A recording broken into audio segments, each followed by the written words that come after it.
Good evening, 49er faithful. Welcome to another episode of the live 49ers Mailbag. I'm your host, Rob Shue. Very excited for today. We got back into OTAs, organized team activities. They started yesterday, but we had reporters out there today. Now, I want to be clear about the fact that I'm up here in Portland, Oregon. So I was not in attendance at OTAs today. I'm digesting this information in the same way that you are. But this is our mailbag episode. It happens live every Tuesday. Just want to get into the ground rules for those of you that maybe it's your first time joining here and maybe you're here in the chat. I appreciate the energy of those that arrived early. Charles Thurman, Jerry Binkley, E. Kim, all sneakerheads here on the channel. James Schaefer and Swan Song also in the house, coming in at the start of the show. Love it. The way in which this works, I have a bunch of previously submitted questions that come to me via Twitter when I send out the request for 49ers mailbag questions this morning, and via 49ersmailbag@gmail.com. People who submit their questions via email. And usually those are folks who know every Tuesday is a mailbag episode. So if you've got a question you want to put in for the previously submitted questions for next week, you can email me right now and I will get it for next week. I have a bunch of great questions, but I like to bounce back and forth between those that have been previously submitted that have a more robust answer from me and those that I answer live in the chat off the cuff. So if you're here live and want to be part of the dialogue, type in @Rob or @RobShue followed by your question.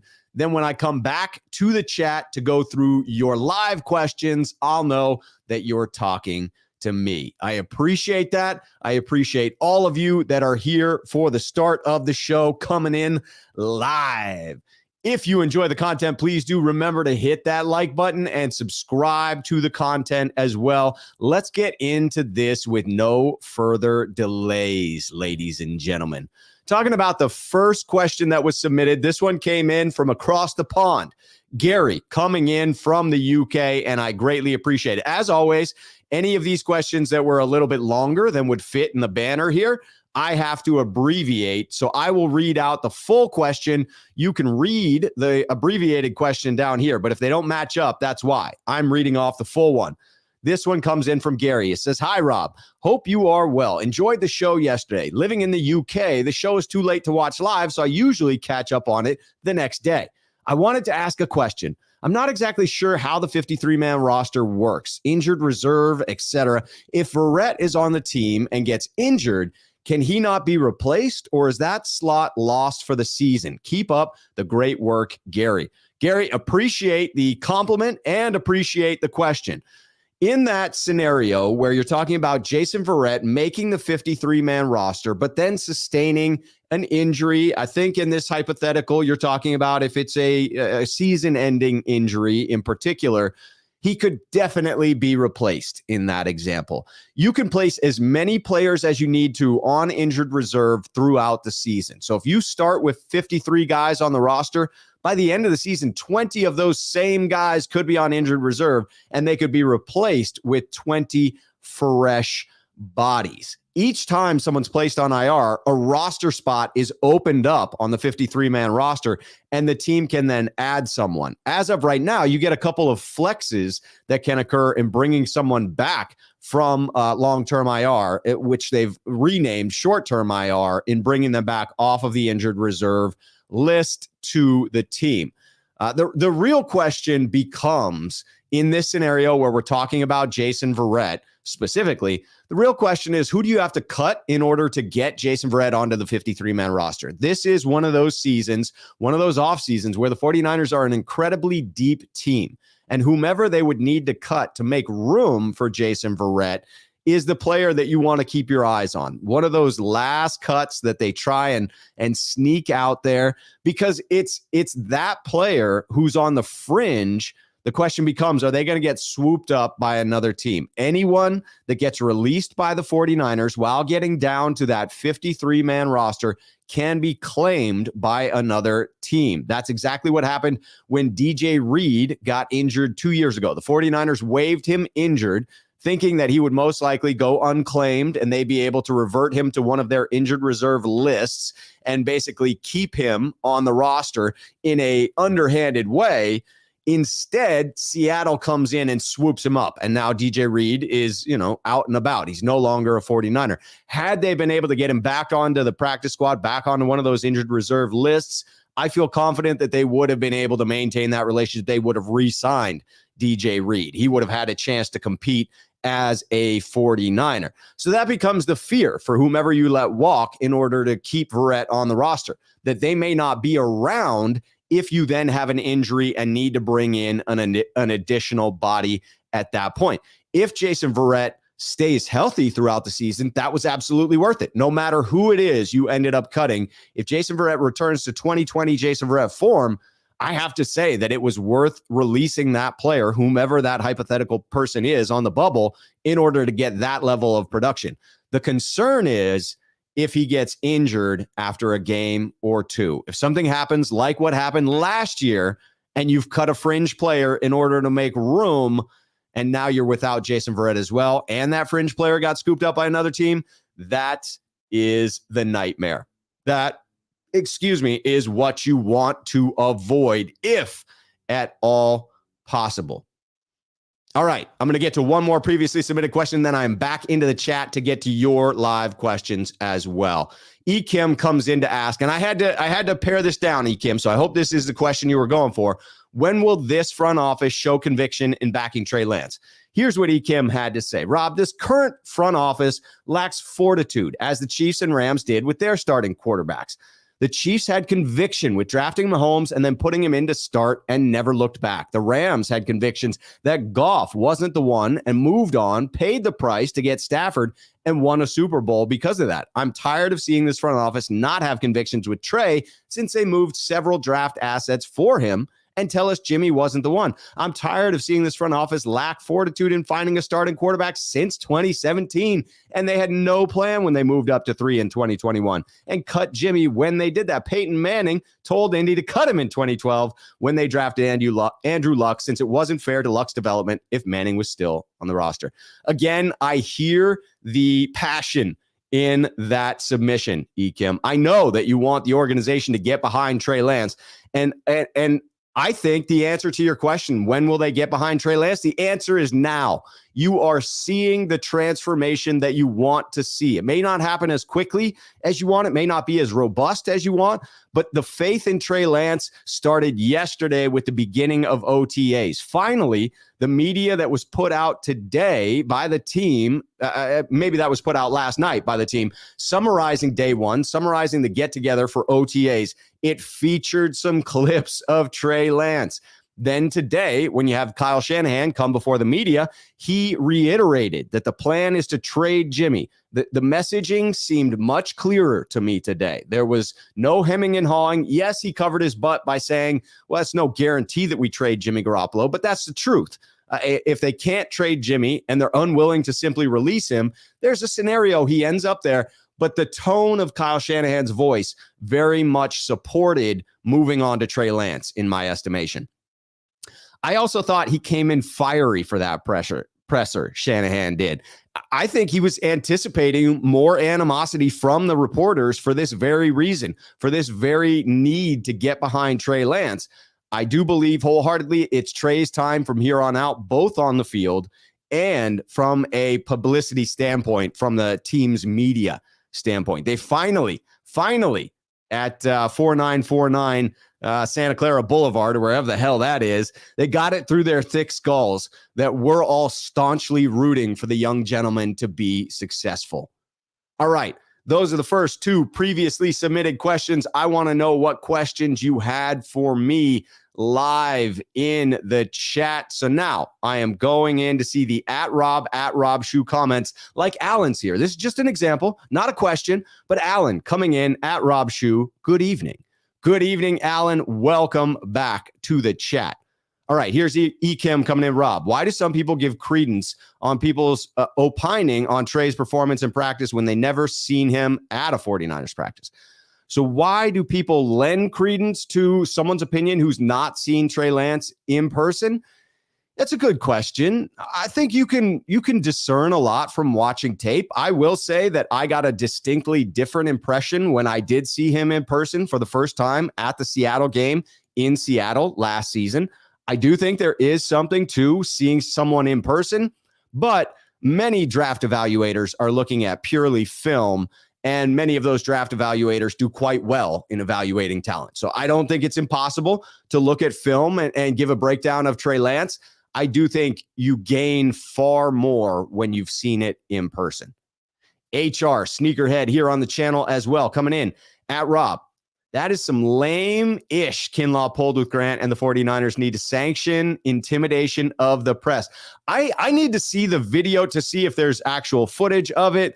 I got to admit, I think Grant took it kind of, not personally. I think Grant took it as funny. I need to see his reaction to it. If he was offended by it, then I feel differently. If Grant didn't take offense to it, then I don't take offense to it either. I'm not sure the context it was intended with. I know what was said. I have seen on Twitter what was said. I don't know how it was said. I don't know if it was said in an intimidating way or if it was just his opinion of the opinions that Grant puts out there. And I think Grant would be the first one to say, Kinlaw is entitled to his opinion. Grant certainly isn't shy about his own opinions. If it was meant as any type of threat, any type of intimidation, then I'm not behind it. If it was purely an expression of, hey, you've talked a lot of shit about me on your channel, and this is my opportunity to say a little something back, I'm good with that. And I think Grant probably is too.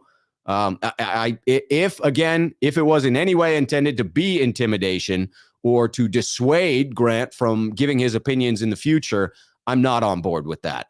I do need to dig into it a little bit more. Rick Muniz coming in at Rob. What do you think of Trey's response to the question about media criticism? I really like the attitude that everyone came out with today. I'm liking the fire that I'm seeing. Absolutely liking the fire that I'm seeing, especially from Trey. Trey was mildly robotic, very monotone in his pressers last year. I want more personality. I want more of Trey Lance to shine through. Whoa, George, I did not. George comes in to say, Rob Shue, did you hear that Javon Kinlaw slapped Grant's hat off his head today? I just watched Grant's video on it. That I did not know. That I didn't see in Grant's tweet. If that's the case, I can't get behind any type of physical assault. I don't care what fashion it's meant in. I'm going to say right now, because I'm relying on secondhand information, that I'm not going to comment further on. I need to now look at the source material to give an accurate take, because I don't want to say anything disparaging of Javon Kinlaw that isn't accurate, and I'm certainly not going to say anything disparaging about Grant. Certainly, you all know that I do a regular show with Grant and have a great deal of respect for what he does, even if it does rub some people the wrong way. James coming in. Rob, as awkward as it may sound, do you see any benefit in signing Kaepernick as a backup? I don't specifically with Kaepernick, because I've not seen anything recently that leads me to believe he's physically ready to step in and be a meaningful backup quarterback. However, I do believe in the idea of having a mobile quarterback as the backup quarterback. Why have a stationary quarterback behind a mobile quarterback when Shanahan has talked about the difficulty in transitioning from one system to the other when you have a mobile quarterback versus a non-mobile quarterback? It would make sense to have a quarterback backing up Trey Lance that also was more on the mobile side. So that part of it I could get behind. I'm a supporter of Cap. I'm a big believer in what the movement he created. And I will freely admit I would rather not have drama on the 49ers taking away. We already have a fair amount of drama. I'm not accusing Kaepernick of creating drama. It just unfortunately follows him with the stance he has taken on that particular subject. Sean 9519ers, Rob Shue. Today said everything we needed to know about Trey. All the interviews from players indicated Trey is the QB. Just listen to them all talk. Jimmy G is the past, and Trey is QB1. Yes, I am on board for that. Absolutely on board for that. It is Trey time, baby.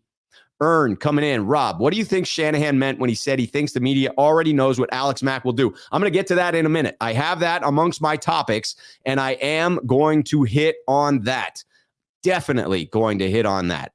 Sean 951 Niners sneakerhead here on the channel coming back in. Rob Shue, Lance's response today was perfect in regard to his critics. He is a lot more mature than I thought. So good for him. That's a great trait. Yes, it is. Yes, it is. Jerry Binkley coming in. Rob Shue, I agree, Rob. When Kyle said Jimmy will be traded, Jimmy is gone. That sent a very clear message to me. Danny Young coming in. Rob, Lance is a stud at the podium. There's some growth. Some growth has taken place here. Some real growth has taken place here. Cheese with more details coming in. Yeah, Grant said last time his hat got knocked off was in elementary or something. Yeah, we're adults now. You don't knock another man's hat off. You don't physically assault people. Use your words. So that's what I had heard when I initially responded to this on here. Was I had only heard that there had been a little bit of words between them. I'm fine with words, like even if there's a curse word in there, as long as it doesn't come into like real personal style attacks. I'm okay with you expressing how you feel with words. Again, not personal attacks. But once you cross over into the physical realm, like that actually becomes battery, right? You have now broken a law. And if someone wants to be kind of a hard ass about it, like you could pay a consequence for that. So that's not exciting to hear, but I want more details. I will do my due diligence here to figure out what occurred. Jack 510, Rob, Grant should just switch from quality control to quarterback. Javon Kinlaw won't ever be able to get him then. Jack 510 with the shot on Kinlaw. You better hope you don't run into Javon Kinlaw after that one. You gotta hope you don't run into Javon after that. No, it's all good. I'm going to get more info on it. Corey Soto, I think referring to the same instance, Rob Shue, but how was he on the field? I think you're talking about Grant being on the field because it was open to the media today. Absolutely. Oh, but he didn't practice. Kinlaw didn't practice, but Kinlaw was on the field. He was. Man, that is weird stuff. And I can't wait to talk to Grant about it firsthand on Friday.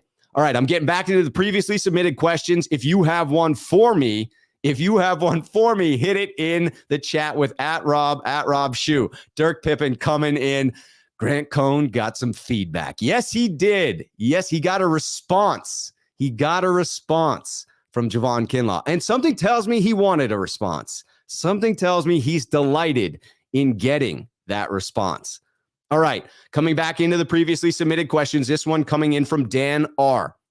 Again, lightly edited, more heavily edited, because this one was longer. It was specifically emailed to me because it wouldn't fit on Twitter. That means it wouldn't fit in this banner either. All right, here is the full question submitted. Happy Tuesday. Hope all is well. I have another question, too long for Twitter.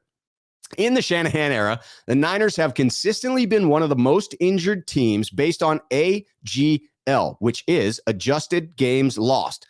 And I've heard that Shanahan works his players hard during practice. I understand the team recently started moving away from injury-prone players. However, given the longer season, are you concerned that this problem will persist? Dan, in my estimation, last year was when the Niners and Shanahan specifically accepted this reality of consistently injured players. There was a change in both the draft strategy and the practice routines last year. Last year, we drafted players with track records of health. We also let go of Jalen Hurd. Then practices were notably lighter. Shanahan actually acknowledged that was intentional to keep guys healthy.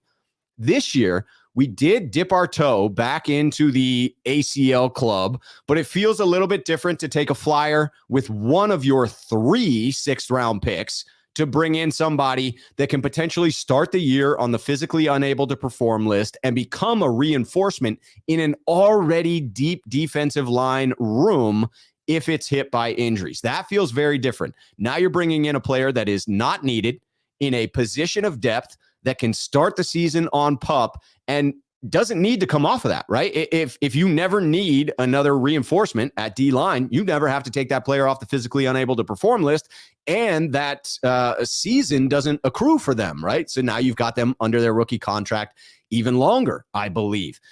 But if you need to bring them off of PUP, you've now brought in a reinforcement. So in answer to your original question, I used to worry about this a lot.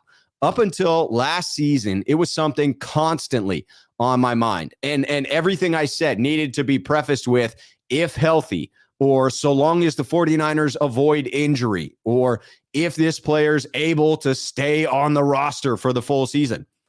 One healthy season can't totally erase all those fears for me, but I do believe it's something that is top of mind for the team as of now. They have taken measurable steps to get away from that injury bug.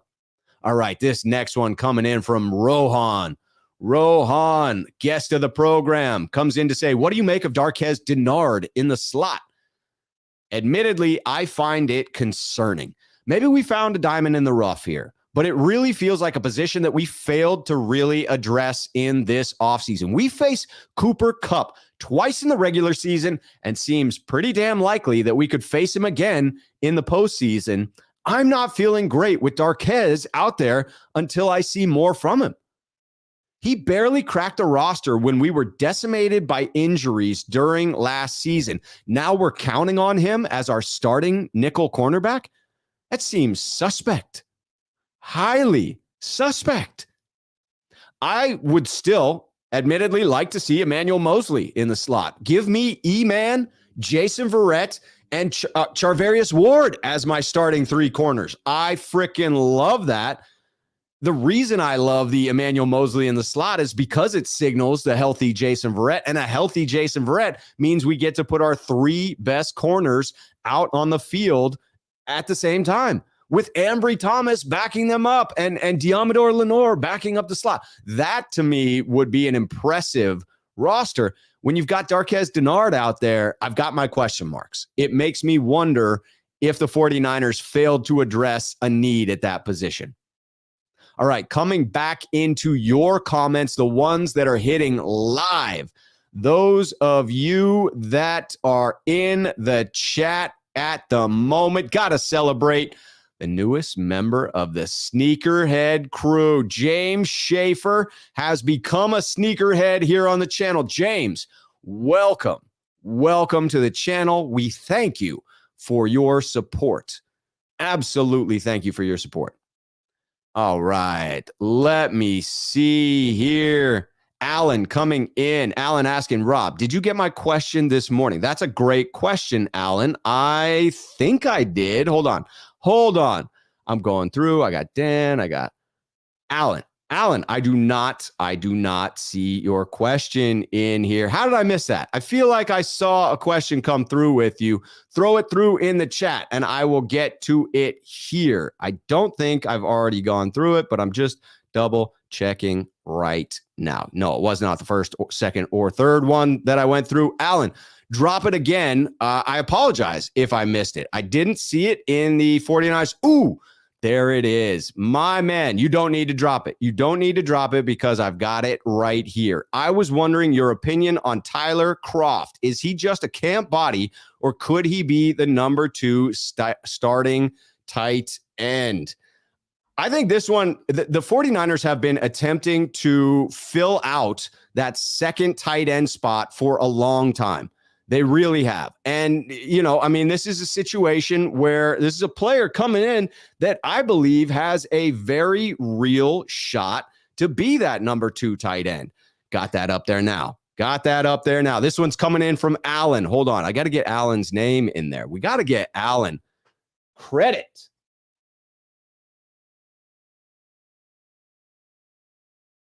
All right, Alan, we got your name in here. We got you in here now, making sure that Alan gets credit for this one. And I'm sorry that I missed that. I saw it there, which is why I was like, yeah, I thought I got my question from Alan.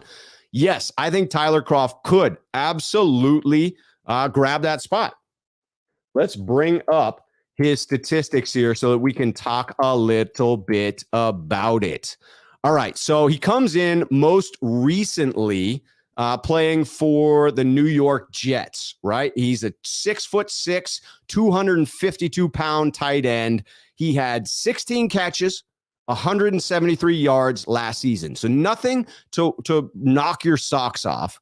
Nothing to knock your socks off. But he did play 4 years with the Bengals prior to his year with, hold on, he had the Jets, then he was with the Bills for 2 seasons. Before that, he was with the Bengals for 4 years.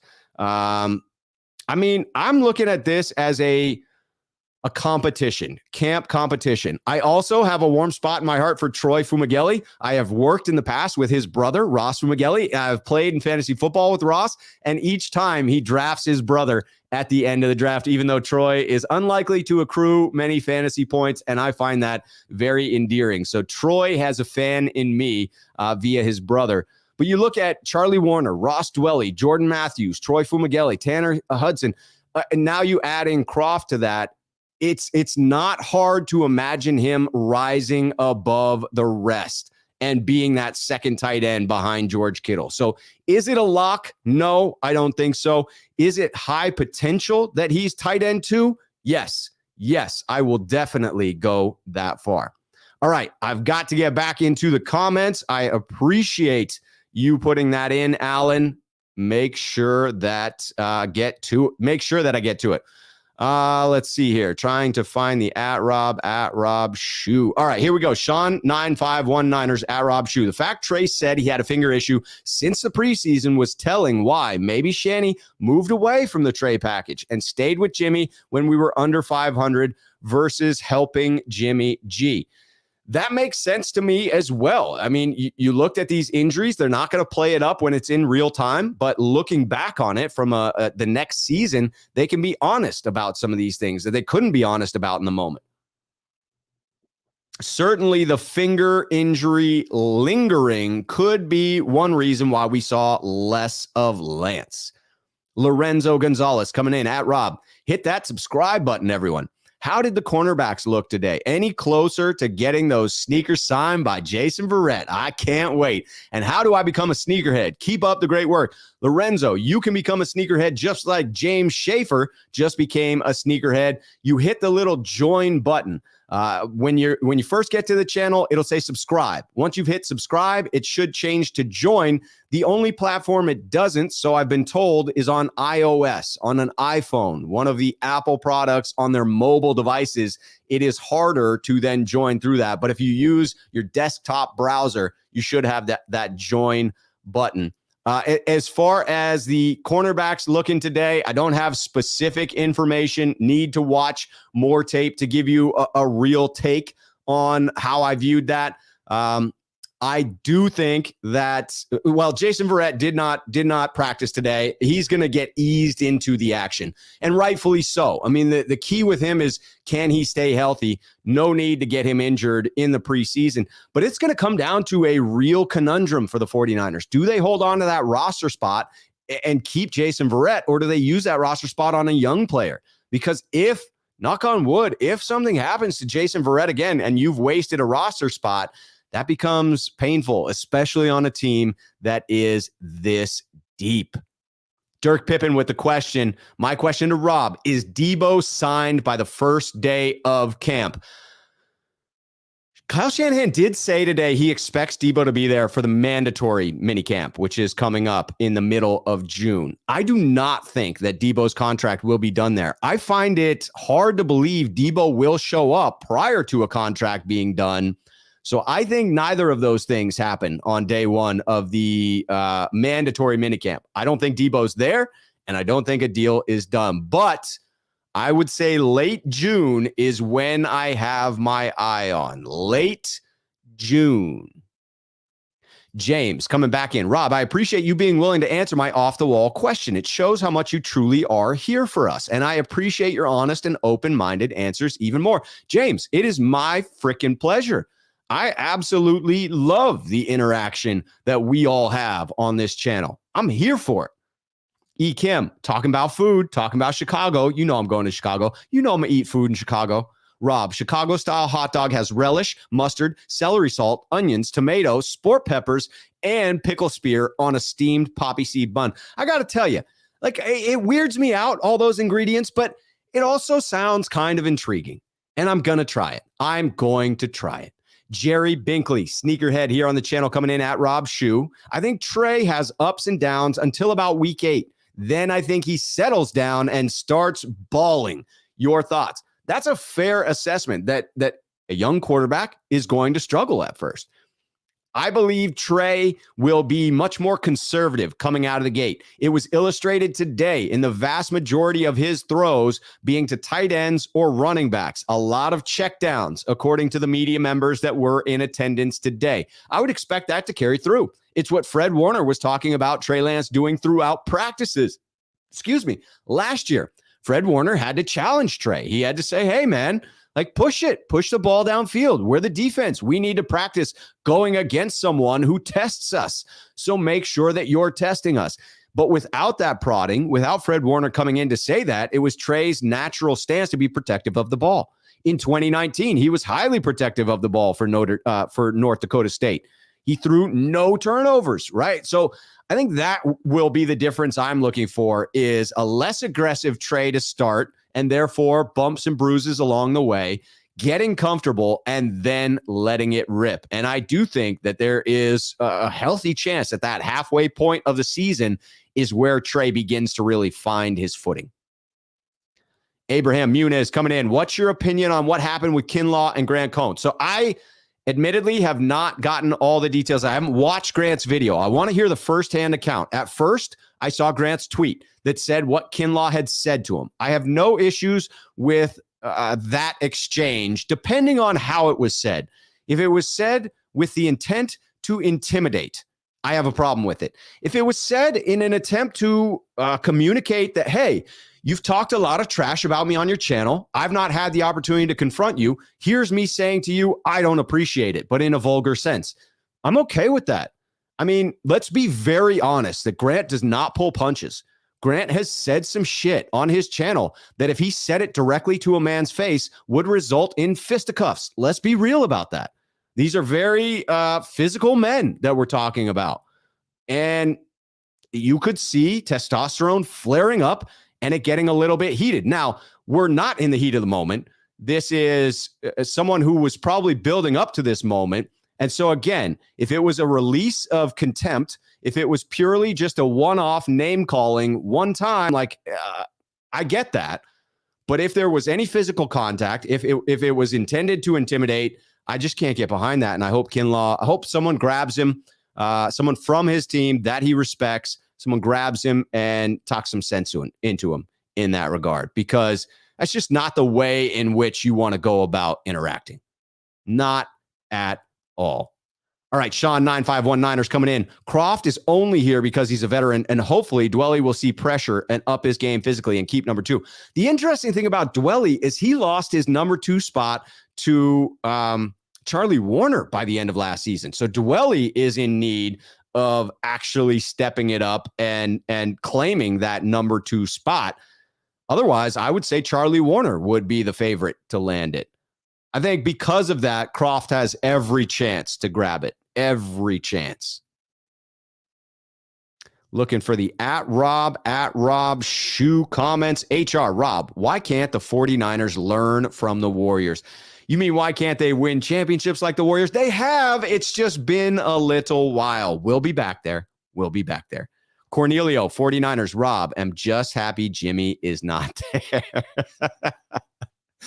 Well, that's a good thing to be happy about. Sam coming in. Rob, how are you feeling about our tough schedule this year? It's a very tough schedule. However, the schedule makers, those teams were set.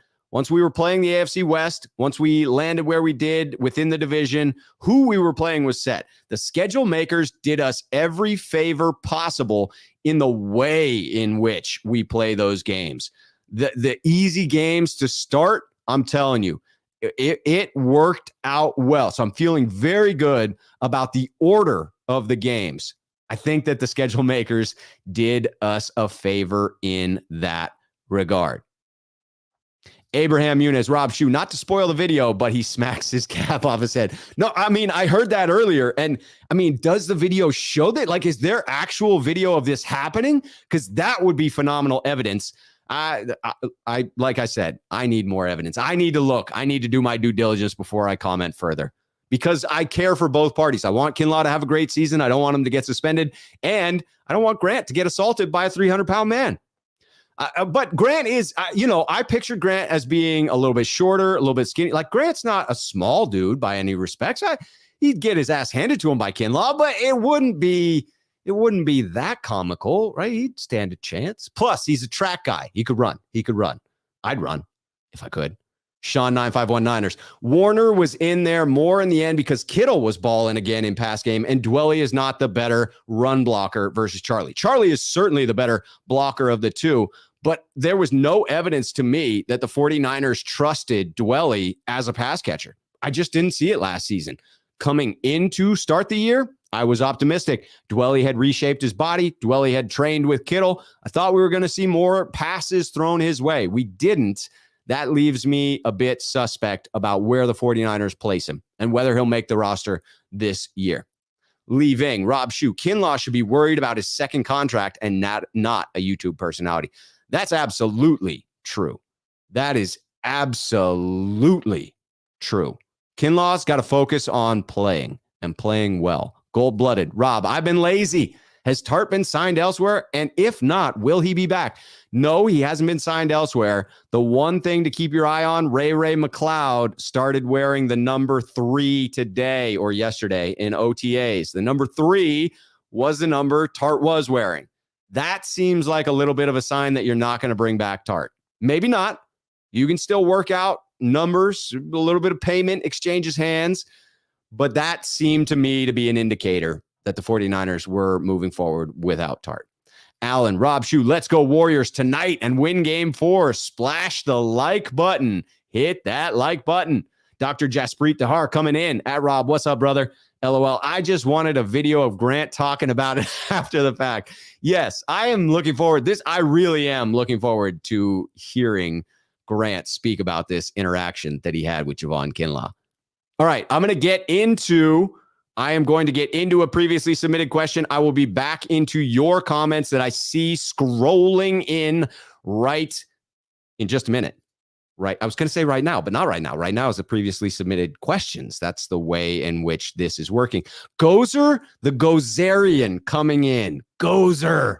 Yes, this one based on RMC, rookie minicamp, and OTAs, organized team activities. So far, which rookies will have the biggest impact this year? Signed, Gozer, the Gozerian. First and foremost, Gozer, the Gozerian, good evening.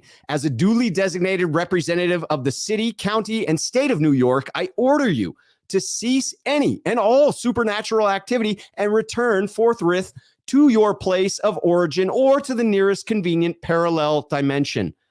I cannot pass up a good original OG Ghostbusters reference, so that's what you get. You get a little quote of Ray from Ghostbusters talking to Gozer. All right, but seriously, Danny Gray, Drake Jackson, and TDP are the 3 names that I have my eyes on. Oh, I didn't even put the question up. Here we go. Rookies having the biggest impact this year. Those seem like obvious answers. Danny Gray, Drake Jackson, TDP. But they're going to be the ones that get the biggest opportunities. Drake Jackson, the question becomes if he's the default third down pass rush specialist. If he gets that Aldon Smith role from 2011, then you're looking at an opportunity opposite of Bosa, who's going to eat up those double teams. If he stays healthy, he's got a shot at 8 to 10 sacks in his rookie season. You got Bosa eating up the double teams. You got hopefully healthy and reasonably fired up Kinlaw based on today's activities in the center. He's got a shot at 8 to 10 sacks. Danny Gray, he's going to be getting the deep shots. He'll have some carries within the offense. The question becomes, can he earn the trust of Kyle Shanahan? He's a rookie, and we know what it takes for Kyle to start to trust those rookies at times, unless, of course, you're an undrafted rookie running back, in which case you can have the keys to the kingdom. But will he struggle with drops? If we see him struggle with drops early, potentially you see more of a focus on Jawan Jennings getting snaps out there. potentially pushing Gray off to the sideline. But if he can master the drops, if he can catch those deep opportunities he gets, he'll continue to get them. And then Ty Davis Price, I have to admit, this was the draft pick that I found most perplexing, and he's easily set up to have the most impressive statistical rookie year out of all of the rookies. It's entirely possible that he leads the team in carries, rushing yards, and rushing TDs. I would not be shocked by that outcome at all. He will be, my prediction, part of what I expect to be a three-headed attack, very similar to what we had in 2019 when it was Breida, Mostert, and Coleman. I think we're going to be much more balanced this year when it comes to the run game. All right, this next one coming in from Dwayne before I get back into your live ones. Maybe the Niners know something we don't. I say this because of the way they drafted. No center and no replacements for some of the lost free agents. Maybe they know Max back and Kinlaw is good to go. What do you think? I agree. Whole freaking heartedly. Kyle said today, we've got a good idea that Mac is going to do, and so should you. I can't think of anything that clues us into the idea of Mac retiring. There are some things that would lead us to believe that he'll be back. The simple fact that the draft has passed, the simple fact that there's no reason not to say Mac is retiring at this point. There's no strategic advantage to holding on to that information any longer. Therefore, I do think it's safe to assume Mac will be coming back. I also will say there was an Instagram story that I screenshotted that I'm going to just put out there that I don't know what this means. I'm going to admit I don't know what it means, but on Instagram, I got a post notification that Mac had put out a fresh reel. I went and watched that reel, and it was the same reel he posted after week 18 of him walking towards the stands in SoFi Stadium and the hashtag not done yet. Now, I realized what that actually meant at the time was that the 49ers were not done yet. They won in week 18 and advanced to the playoffs. But that was reposted today to his reels. It has since been deleted, so I don't know what to make of it. My interpretation at the time was it was a clear-cut sign that Alex Mack will be back. I retweeted it. If it ends up being fake news, I apologize in advance. All right, let's get back into your current questions coming in live. Yes. Looking for the at Rob Shoe. Melvin coming in. Rob, I laughed hard when you said Grant could hold his own against Kinlaw. Yeah, that was, you say some things live that right after you say them, you're like, no, that was false. And that statement was false. I think we all know it was false as soon as I said it. Scott, at Rob, I'm excited to see Brian Greasy as our quarterback's coach. What do you think he'll bring to Trey's game? I honestly don't know what to expect from Greasy as a quarterback's coach. I give a lot of trust to Kyle Shanahan because he has earned it when it comes to the coaching department. But I've got to say, I do not know what to expect from Brian Greasy. Troy coming in. Rob, love the confidence from Trey today. Me too. Sean agreeing. Sean 9519ers agreeing. McLeod wearing number 3. A big tell on the possibility of Jaquiski Tart coming back. No doubt about it. Dirk Pippen coming in emphatically. I want a media credential.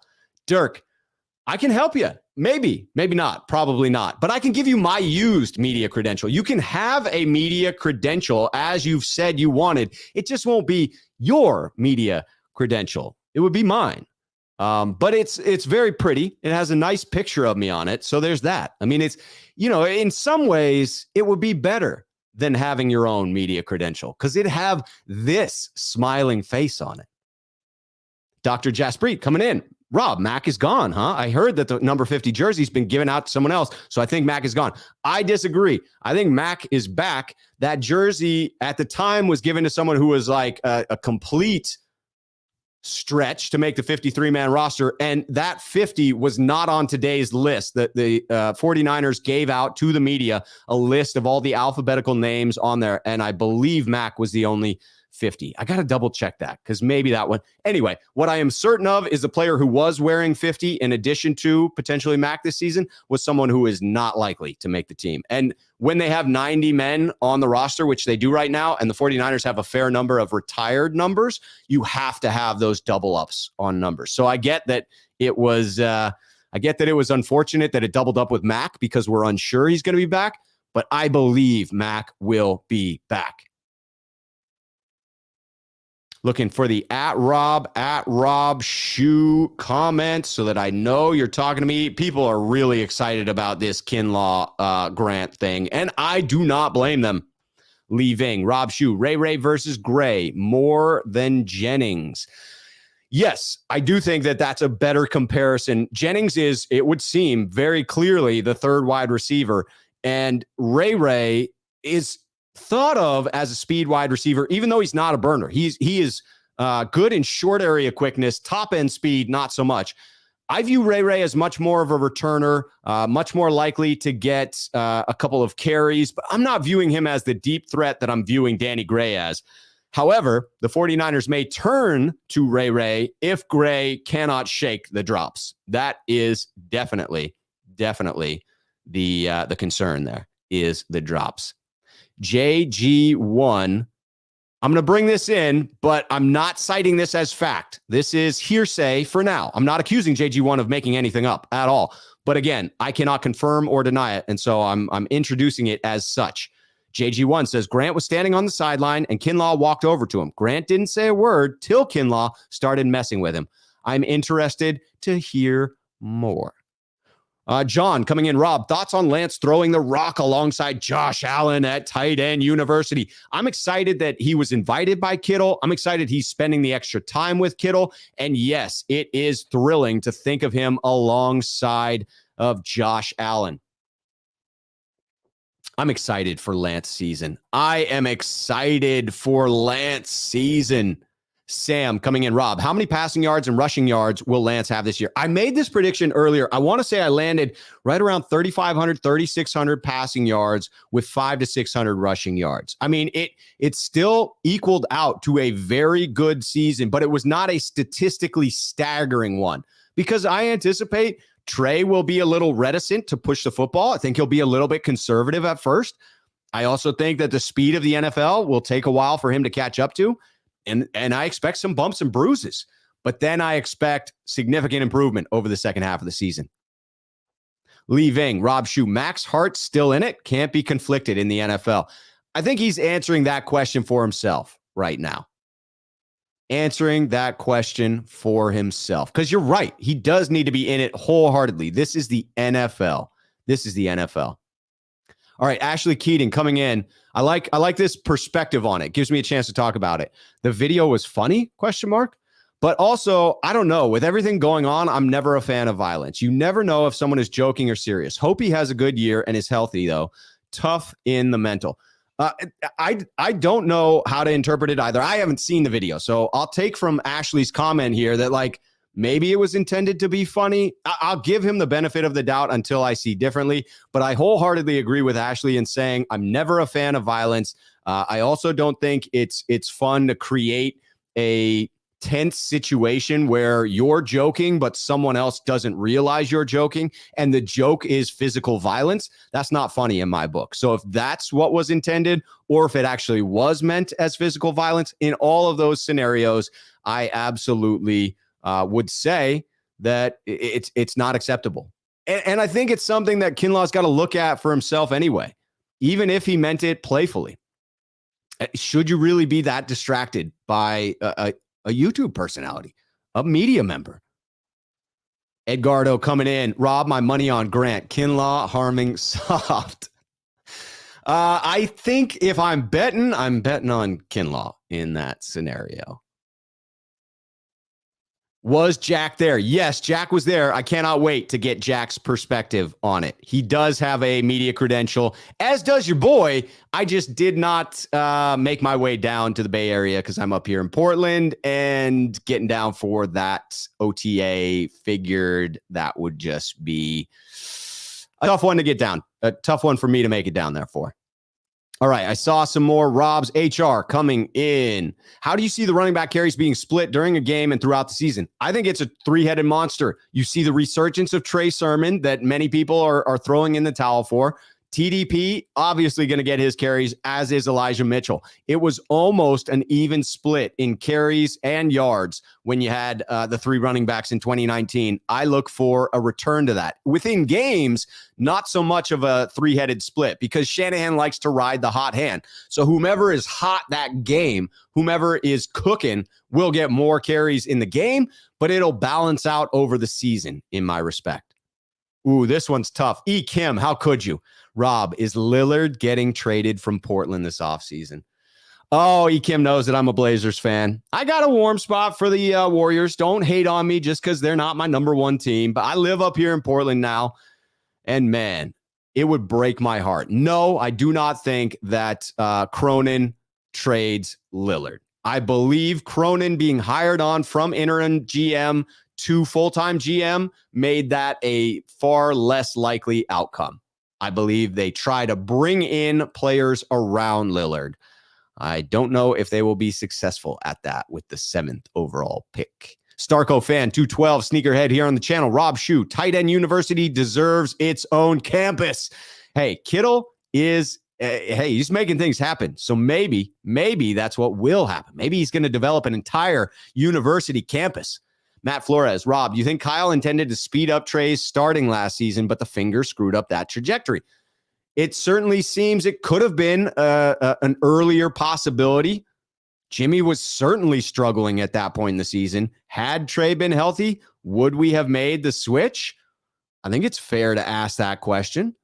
I think it's absolutely fair to ask that question. All right, I'm getting back into the previously submitted questions, then coming back in to close out the show. It's going to be a quick one today. I can't go till 6:30. I have other places to be. And I hate to say it because you and me right here, that's what's important. But I do have another engagement, so I will have to get to that. Here we go. Notorious GAV came in sweating. Gav was sweating with this question, and I could sense it. He says, what do you make of the offensive? Wait. Here we go. There it is. Did Juice go down injured yesterday? Was it a turf-related injury? How bad was it? Please ease my fragile mind. Notorious GAV. I don't think it was an injury. I found no news of a Juice injury. And Shanahan said specifically it was a personal thing with his family today. No injury mention I could find. Shanahan says it was a personal day. Shanahan said it was a family thing. Breathe easy, my friend. Just a personal day. He's earned it. Captains earn themselves personal days. Captains earn those. All right, Dan R. coming in with the question, how much do you think Trey will play in the preseason and what factors will go into that decision? I'd say that he plays the normal amount for a starting quarterback. A couple of drives to start in the first preseason game, progressing to the entire first half in the third preseason game, not expecting him to play in that fourth preseason game, which is typically the one where it is scrubs, right? So what do I think will go into that decision? I believe Shanahan is already pretty set on it. He's an old school guy. He's going to want to get Trey his reps, but he's also going to be concerned in balancing health, right? Get him the extra reps, but balance that with keeping Trey healthy. Last year, Shanahan finally admitted to easing up on the practices, saying, hey, it doesn't do us any good to get these guys ready to play if they then can't play in the regular season because we've gotten them injured in practice. So as long as Trey is showing some signs of progressing, I would guess Shanahan treats it pretty regularly in that respect. Rohan coming in with another question here. Last one before I go back into the chat. What do you make of the offensive line teams? Sutherland over West on the second team, Moore at right guard with the first team. I will say it doesn't surprise me a whole lot. It follows the Shanahan model that these rookies need to earn their positions for the most part. I expect the right guard spot to be the most highly contested when we actually get to a training camp battle. Brunskill comes in as that favorite. Jalen Moore obviously is there as the challenger, but then you see Burford as the rookie fighting to show that he belongs in the mix. Will there be a similar competition at left guard? Will any of these players be challenging Aaron Banks? And will it be a mixture of Jalen Moore and Burford to challenge Banks? Or does one of them become the challenger at left guard and one at right guard? Center, I'm officially penciling in Alex Mack after that Instagram reel. I realize it could have been a mistake on his part. It's since been deleted, but I am taking that as gospel along with what Shanahan said today. I'm penciling him in. I would expect Donovan West to compete with Jake Brendel for the backup spot, but it seems pretty clear that the 49ers coaching staff and front office felt damn good about Jake Brendel stepping in case Mack hadn't come back, in case Mack doesn't come back, although I am viewing that as a near lock. They like Brendel because he's got experience. And hey, that is key with a young quarterback. I have said on this program, I would rather have a veteran center than a rookie when you have a young quarterback. Jake Brendel may not be the veteran I had in mind, but he is a veteran nonetheless. All right, looking for those at Rob Shoe comments here. Richard, David T. coming in. Rob, Kinlaw should be concerned that the guy he was drafted to replace never missed a down, could rush the passer, was a 3-down player. I think Kinlaw is concerned with that. He's been battling injury, so I'm going to give him a little bit of a pass, just a little bit, until I get more information.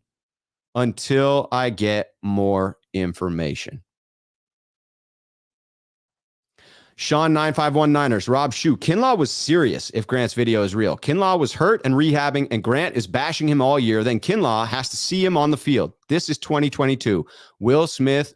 Hey, I mean, there is something in comparing those two. It does feel like, you reached a point of saturation, couldn't take any more, and then had to express yourself in an unhealthy fashion. That's unfortunate. Ashley Keating coming in. Rob, no, I think Kinlaw was serious. Just Grant seemed to have a good, funny attitude. Either way, hope it all works out. Also, what did you make of Kittle saying him and Jimmy haven't talked? I didn't hear Kittle's comment on Jimmy. That is interesting. I mean, I think it just goes to point out that maybe they weren't as close of friends as we all wanted to believe just because of the interactions that we see. Maybe they were good teammates, not great friends. I think that, that locker room dynamic is an interesting one. And we make a lot of assumptions based on what we see and what we hear. Jerry Binkley coming in. Rob Shoe, can't wait for the season to start so we can watch Trey grow as a quarterback. I'm with you. I am with you wholeheartedly. Starco fan 212, Rob Shoe, thoughts on D Ford most likely leaving the team? I think that's a foregone conclusion, just a matter of when they let him go, when it's most beneficial for the team. At this point, D has a back issue that's not getting any better. I wish him the best. It was unfortunate that we brought him in and paid him all that money, and I don't hold any ill will against him at all. Ashley, you're very welcome. Also, always appreciate your positivity, Rob. Thanks, Ashley. You're very welcome. Appreciate you coming on. Appreciate you sharing the details of your observation of that video. Danny Young, Rob, how do you feel about the NFL getting rid of the Pro Bowl and replacing it with something else? You got to do something. The Pro Bowl sucks at this point. You got to get creative. I don't know whether it is, weird sort of events that people should go through, whether it should become a flag football game, whether they should pay them a hell of a lot more money and expect it to be a real football game. That's what I think would be the best. I mean, just up the prize money for the winning team to a substantial amount and then have them compete for it. That would be entertaining.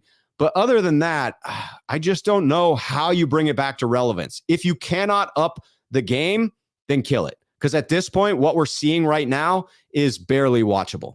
And it is a shame. Sean 9519ers, I think he may be talking some trash on my Blazers here.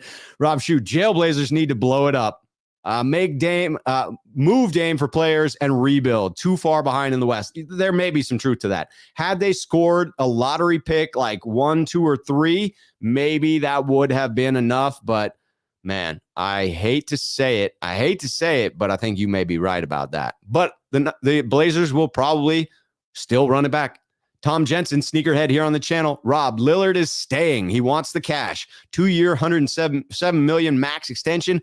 Melo too. Dame is money first. I disagree with Dame being money first. Dame has a very interesting take on where he's from. Hailing from Oakland, being from someplace, when he talks about Weber State, I think he is loyal to the soil, and I think he means it. Is he also an entrepreneur and a businessman? Yes. Does he want to maximize his earnings? I'm sure that he does. I would never tag him as being money first over and above being for the city of Portland. I think he represents the people here, and I think he enjoys being that representative. Andrew, Rob, I just finished Ozark. Give me another show. Ozark is money. I haven't even finished it yet. I still got the last episodes. No spoilers. No spoilers. Next show, if you haven't watched Better Call Saul, get on Better Call Saul. E. Kim, Rob, not calling on Thursday. We'll be attending the Deftones concert. Have fun, E. Kim. Have fun, my friend. Oh, Tom Bragg pointing out there is no fourth preseason game anymore, Rob. Thank you, Tom, for reminding me that I'm old and have forgotten some things. No, I'm kidding. I do appreciate that and had forgotten it. Yes, the fourth preseason game is canceled, and therefore the third has become what the third always was. I still believe that you'll have Lance playing about a half in that third preseason game. Looking for any last Rob at Rob Shoe. Ooh, Dirk with the suggestion. Link the Pro Bowl to draft weekend. You got to get freaking creative. In some way, somehow, you have to get creative. Someone else, yep, Sean951, also pointing out only three preseason games because of the 17-game season. No longer 4. Trey needs to play as much as possible in all 3 games. Not a normal scenario. He needs to play. I don't think the Niners will do that. I think they'll treat it like a normal scenario because of the risk of injury. I could be wrong about that. I agree he needs the snaps. Totally agree with that. But also feel it has to be balanced against the risk of injury in a preseason game. I see that as the conundrum. And I see Shanahan as being old school, going to the default of, well, you play a quarterback a certain amount in preseason and defaulting to that. James Schaefer, Rob, rolling on the floor, laughing my ass off. It does suck, and I agree. Pay them to play a real game. Talking about the Pro Bowl. Talking about the Pro Bowl. I'm telling you. Raphael 562 coming in to say, great show, Rob. I appreciate you, Raphael 562 Niners. I appreciate all of you here watching it. I'm going to hit one more of the comments here. Oh, I see 2. I'm going to hit Vlad. I'm going to hit Danny Young. And then I got to get out because I got something I got to go do. But if you're here right now and you enjoy the content, please do hit that like button before you leave. It helps me amplify my signal. If you're not subscribed to the channel, please hit the subscribe button. It costs you nothing to do so. Coming in from Vlad, Rob Shoe just joined. Think Bosa gets extended soon or before Debo? No, I would say the Bosa news has been quiet. I'm sure the Niners are working on it with him. I would suspect Debo's news will come first in June. I'm predicting late June. And then maybe early July, we'll hear something about Bosa. I think that gets done with very little fanfare, but I believe it does get done. Danny Young with the last question of the day. Rob, who do you think wins wide receiver 3? Jawan Jennings, the grown-ass man, is the one who wins wide receiver 3. And I don't think there's a shadow of a doubt. He has come in fiery, ready to play, ready to lay claim to wide receiver 3. I'm excited to see Jawan Jennings in a full season with confidence alongside Trey Lance. Man, Chris Royal sneaking in with the super chat. Appreciate that. Awesome show, Rob. Thanks for the content. Chris, I appreciate you always, my friend. Thank you for being a part of it. Thank you to all of you, everyone being here. Fish Pond Joe's coming in. Rob is the man. Great show, bro. Fish Pond Joe's. Thank you for that. Thank you to all of you that are here joining in the conversation. I love being a part of the dialogue. Sean951 Niners. Great mailbag, Rob. Never lets us down. I've had worse. Says good stuff. See you tomorrow. Yes, I will be back tomorrow with Between Two Beards at 5 p.m. Me, Randon McMahon, and all of you circling back around to get together and talk Niners. We'll be breaking down the OTAs. Everything that came out today will be covered tomorrow. Thank you all for tuning in. Until tomorrow at 5 p.m. Cheers, faithful.